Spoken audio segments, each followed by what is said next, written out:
Welcome to Fight News Now Extra. I'm John Pollock. We have much to discuss today with John Ramdine and Robin Black, including a former middleweight champion announcing his retirement, fighters getting frustrated with their procedures with USADA, and Jon Jones steps in front of a judge and pleads guilty.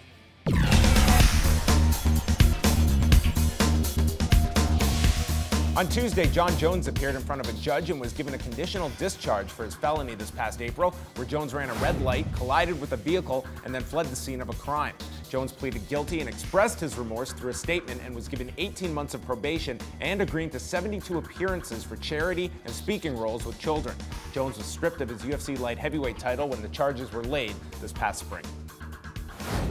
There are problems arising with USADA's new whereabouts program for all UFC athletes. The deadline for fighters to submit their whereabout forms is Wednesday, and fighters such as Tim Kennedy and Rory McDonald have noted the issues with the USADA app and inability to get a hold of anyone at USADA regarding the problems. Kennedy noted he is currently out of the country and cannot work the app, and also had issues with the USADA website.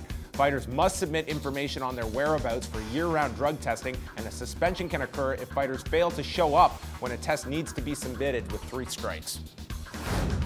And former UFC middleweight champion Rich Franklin announced his retirement from the sport on Monday. The 40-year-old last fought in November of 2012, where he was stopped by Kung Lee and now serves as a vice president for ONE Championship.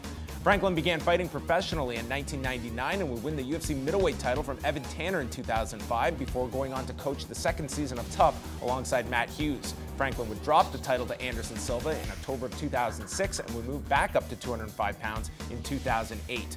Franklin retires with a record of 29 wins, 7 losses, and 1 no contest.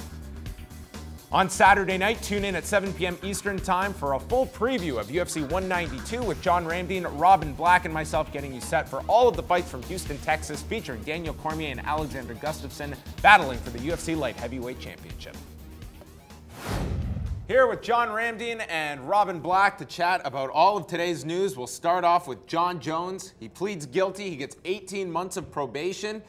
Does this completely clear him to go fight, or is there any hesitancy on allowing this guy to just, they stripped the title of this guy over these charges. He is serving now 18 months of probation, but when do you expect him to fight? He'll be back as soon as humanly possible. Again, we talked about this before, that his team says he's making the necessary adjustments to make sure that he comes back. When he comes back to the Ultimate Fighting Championship, his head is in the right place. Physically, he's where he needs to be. And I think, just getting the situation, with his family, getting that sorted out, I think if Jon Jones is able to get all those things under control over the next 12 months, over the next year, I think we'll probably see him probably mid-next year. Is there any chance that he makes an appearance on Saturday, cage side? I wouldn't be surprised. In the crowd. Of course. I spoke to Daniel Cormier just the other night, and this guy is going to be throwing the name Jon Jones all week long, but he believes, like, with this news, it does put more of a spotlight on them on Saturday, because now it's pretty much guaranteed the winner will be fighting Jon Jones. Let's, you know where we won't see him? We saw him in Toronto a lot of times.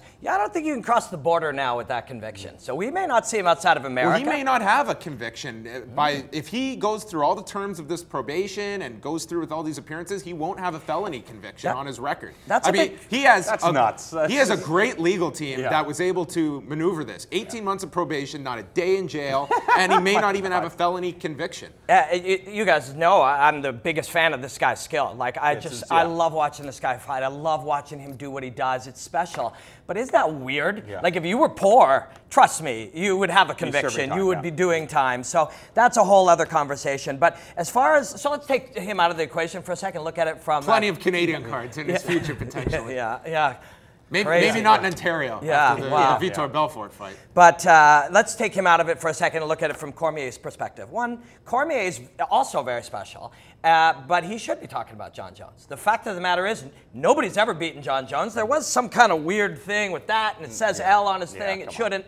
But nobody's ever beaten him. He is the best fighter in the world at 205 pounds, and no matter what happens between Cormier and Gustafsson, if people are like, hey, Jon Jones is cage side, Jon Jones, they should, and you got to deal with it. True, but the problem is that people forget very easily, and if Jon Jones isn't competing and he stays, let's say he's there cage side. Is he going to be there for the next fight and the next pay-per-view? No, he's going to be doing the things that he needs to do. And chances are, if Daniel Cormier wins, whoever wins this fight, I guess if it's Gustafsson, they'll probably have a rematch with Daniel Cormier. But nobody's waiting for it. I don't think so. I think they go right to Jones. Well, what if Jones isn't ready?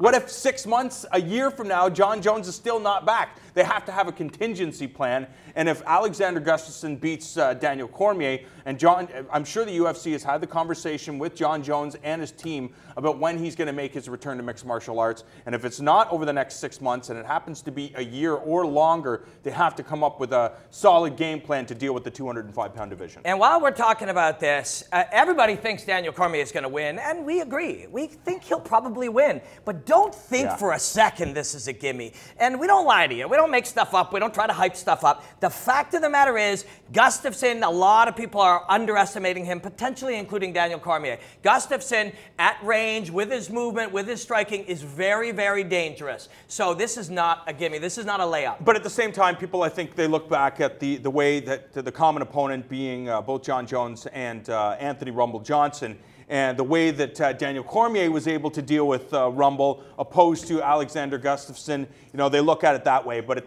you know, I think they're using mixed martial arts math, which is definitely it's flawed. flawless. While we're at it, though, let's really compare that. So Anthony Johnson comes out and cracks Gustafsson. Boom, goes down, beats him up. Yeah. Anthony Johnson comes out and cracks Daniel Cormier. Yeah. One slight difference in the positioning, where the knuckle is turned, how it lands. And that happens to Cormier. Slight difference to Gustafsson. Maybe does muscles have anything to do with it? You look at the way that Daniel Cormier is built. He's like a tank opposed to Alexander Gustafsson.